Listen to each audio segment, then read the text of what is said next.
Welcome back sa His for Her, a reality show.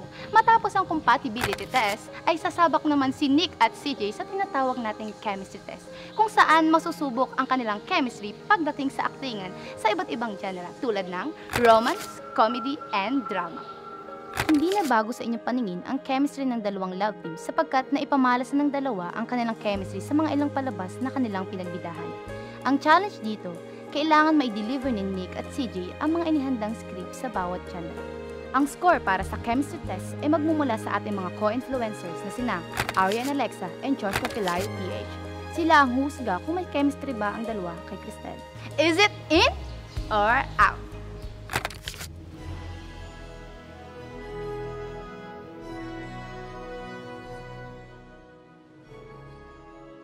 Ramdam ang kaba pero patuloy ang dalawa sa pagkakabisa ng kanilang mga linya bago magsimula ang kanilang eksena.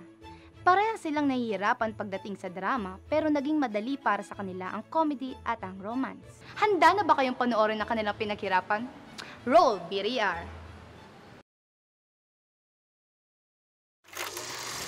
Ano ba yun? Isang kiss lang naman. Sige na, alis na. Baka makita ka na kuya ko. Isang kiss lang naman sa chicks eh. Suntok, gusto mo? Ano ba yan? Hindi mo na ba ako mahal? Isang kiss lang naman. Ano kasi? Sige na nga, isa lang ha. Makita tayo, kuya. Janelle, ano yan? Ay, Besh! Ang pogi pala ng kuya mo. May kape ba kayo dyan? Nagkikrave kasi ako sa pandesal. Pandesal ng kuya mo. Ay, grabe ka naman. Ay, sorry. Dalagang Pilipina nga pala. Kuya, kaibigan ko nga pala. Joshua nga po pala. Sa umaga. At Julia naman po sa gabi. Nice to meet you po. Kala ko naman manliligaw mo na. Hindi po. Sige, alis na ako. Makipagkita pa ako sa barkada ko. Bye, pogi. Matik na tayo doon. Lalaki ako. Sige na, alis na, Julia. Oh, Julia bong.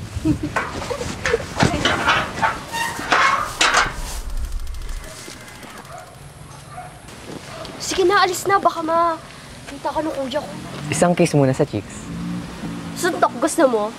Ay, hindi mo na pala ako mahal. Isa lang naman ang gusto ko eh. Sige na nga, isa lang ha. Baka makita ka ng kuya. Janelle, ano yan?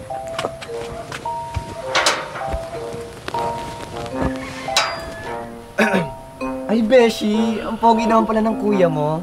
May kape ka ba dyan? Parang nagkikrave kasi ako ng pandesal. Pandesal ng kuya mo. Ay! O nga pala, dalagang Pilipina pala ako ngayon. Kuya, kaibigan ko nga pala. Joshua nga po pala. Sa araw, Julia po sa gabi.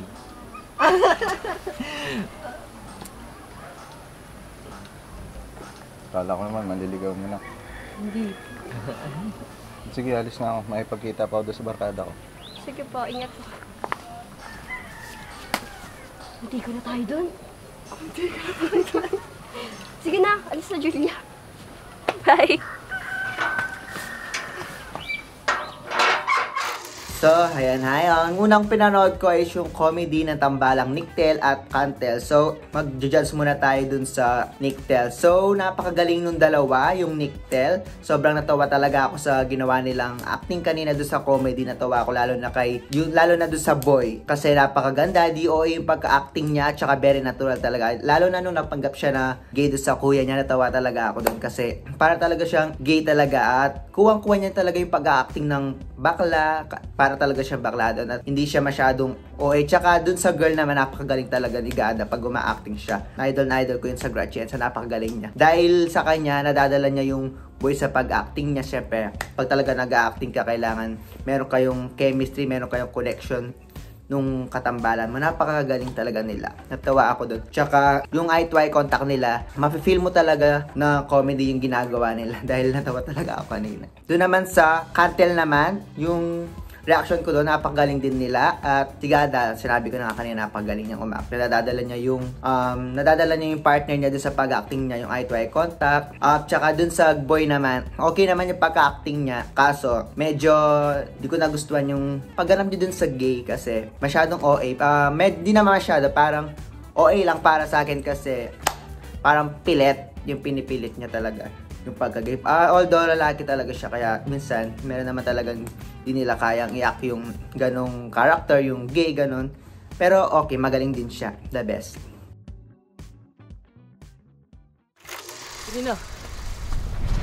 Trina, pakinggan mo naman ako.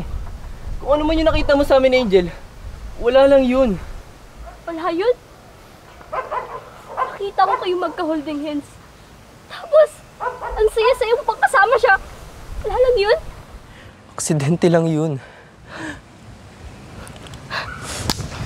Aksidente? Pwede ba, Sander? Hindi ako pinanganak kahapon para lukuhin mo. Nagawa ko yun. Kasi pagod na ako sa'yo. So, lumabas din yung totoo? Pagod? Hindi yun rason para magloko ka. Pinaglaban kita, Trina. Pero ako, di mo ko nagawa ipaglaban sa pamilya mo. Kasi ang totoo, kinakahiya mo ako. Kasi mahirap lang pamilya ko.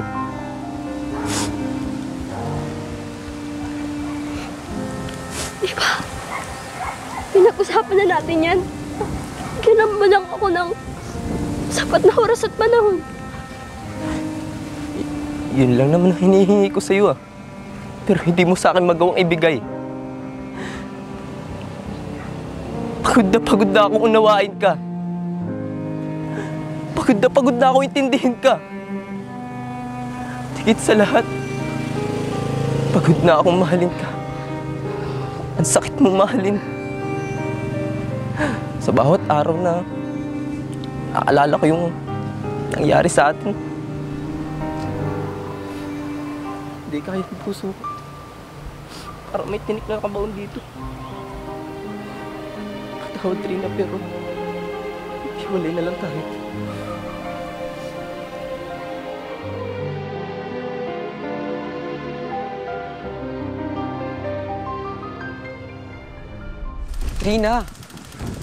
Trina, pakinggan mo naman ako.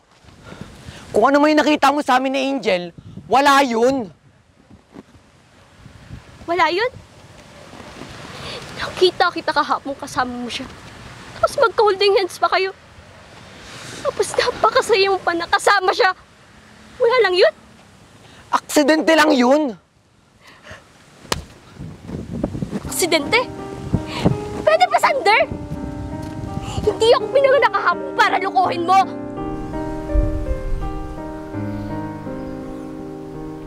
Ginawa ko yun. Kasi pagod na ako sa'yo. So, lumabas din yung totoo. Pagod? Hindi yun rason para mapagod ka. Hindi yun yung rason para magloko ka. Trina! Pinaglaban kita. Pero ako, di mo ko pinaglaban sa pamilya mo.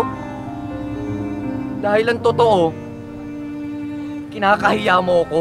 Dahil mahirap lang ang pamilya ko. Di totoo.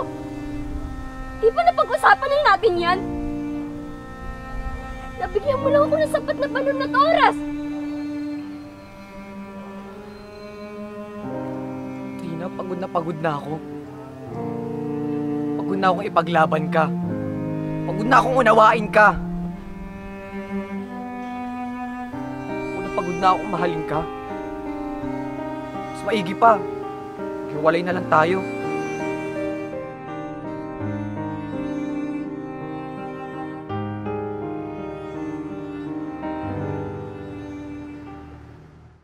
Ang galing nila. Ang gagaling nila.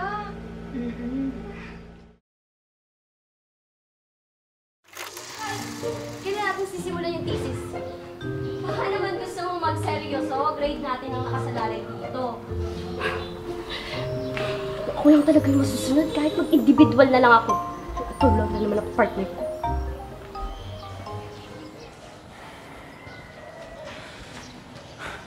gawin mo na lang mag-isa.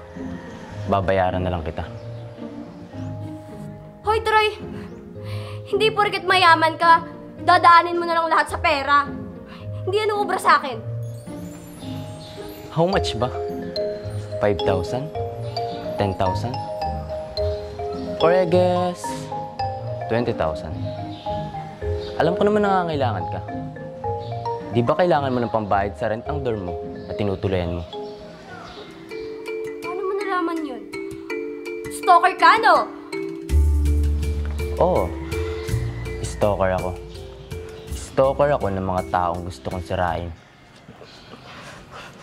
Hindi ako natatakot sa'yo, Troy Mendoza.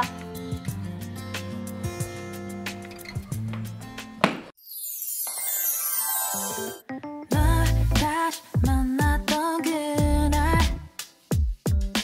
하필이면 꿈이지도 않았는데 눈이 마주친 순간 Aray ko! Napakabastos talaga ng lalaking to!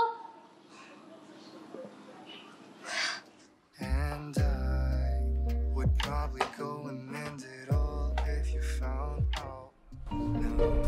Troy, kaya natin sisimulan yung thesis. Baka naman gusto mo magseryoso. Grades natin na nakasalalay dito. Talaga yung masusunod kahit mag-individual na lang ako. Scholar rin naman ako partner.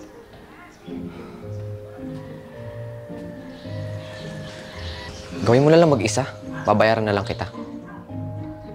Hoy, Troy! Hindi porket mayaman ka, dadaanin mo na lang lahat sa pera. Hindi yan ubra sa akin. How much ba? 5,000? 10,000? Or I guess, 20,000? Alam ko naman na kailangan mo. Di ba kailangan mo ng pambayad para sa dorm mo? Paano mo nalaman yun? Stalker ka, no? Oo. Stalker ako. Stalker ako ang gusto kong sirain. Hindi ako natatakot sa'yo, Troy Mendoza.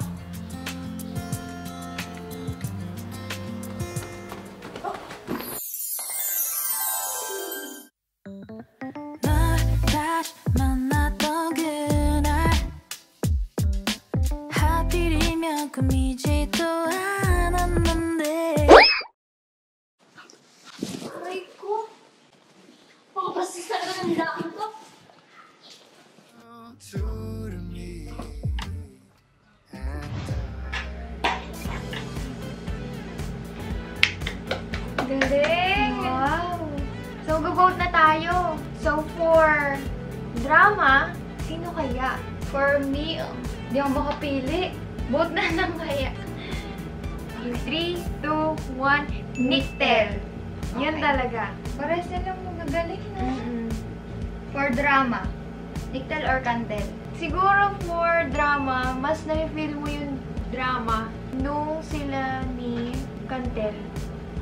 Cantel? Okay. For comedy, Nictel or Cantel? Mas nakakatawa yung ano eh. Sabay tayo. In 3, 2, 1, go. Nictel!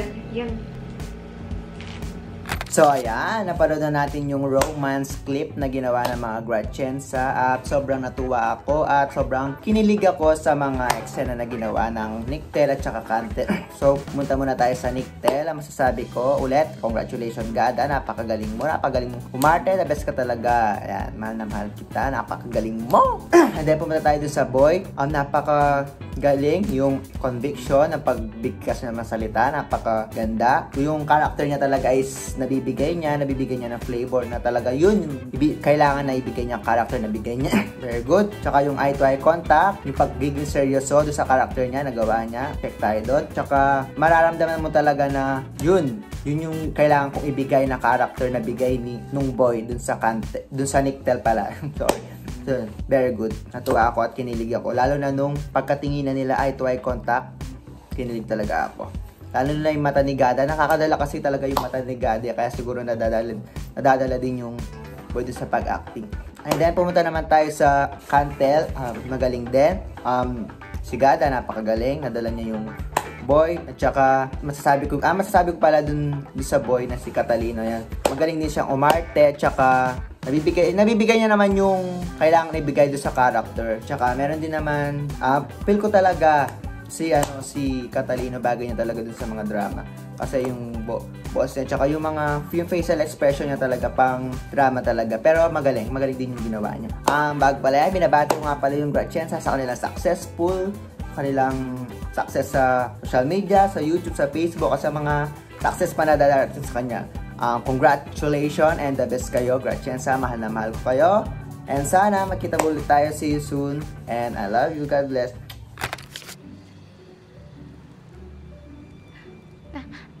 Kayo pala, kinikilig din pa kayo sa kanila.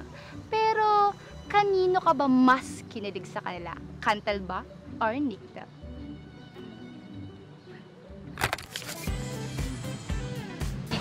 Pangalawa. Sa pangalawa ka. Bakit? Mas bagay po sila. Mas bagay sila. Ikaw naman. Sa panguna po. Sa panguna. Mas maganda po sila maging partner. Yung pangalawa po, mas gusto ko po yun kasi hindi po nakatutok sa yung camera sa babae. Oo.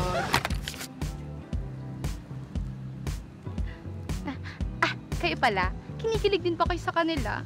Pero, kanino ka ba mas kinilig sa kanila? Cantel ba? Or Nictel?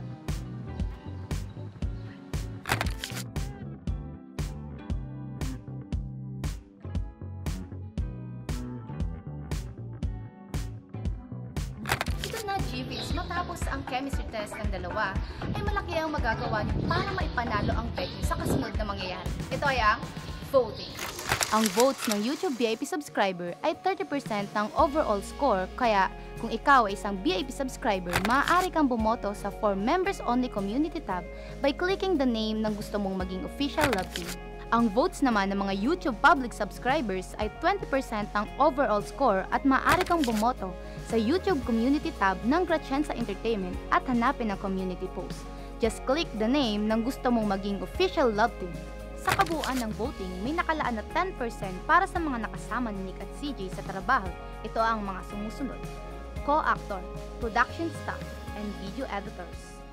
Bukod sa on-cam, mahalaga na malaman nyo kung sino nga ba talaga sila off-cam batay sa sinasabi ng mga nakakasama nila sa trabaho. Sino nga ba ang karapat-dapat na maging official love team ni Cristel? The right his for her. Ito ba ay si CJ or si Nick? Ayan ang dapat yung abangan dito lang sa His for Her, a reality show.